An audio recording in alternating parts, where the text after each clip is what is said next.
विषय माझा सोडला हो आज, ऐका हो शाहीर दादा, विषय माझा सोडला हो आज, उत्तर देऊन थोडी राखावी लाज.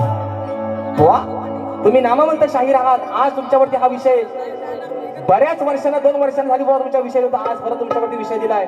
आज माझ्या विषयाचं उत्तर दिलं तर मगाशी म्हटल्याप्रमाणे तुमचा सत्कार करेन. पण बुवा जर खोटं बोललात तर काय होईल? अहो उत्तर देऊन थोडी राखावी लाज.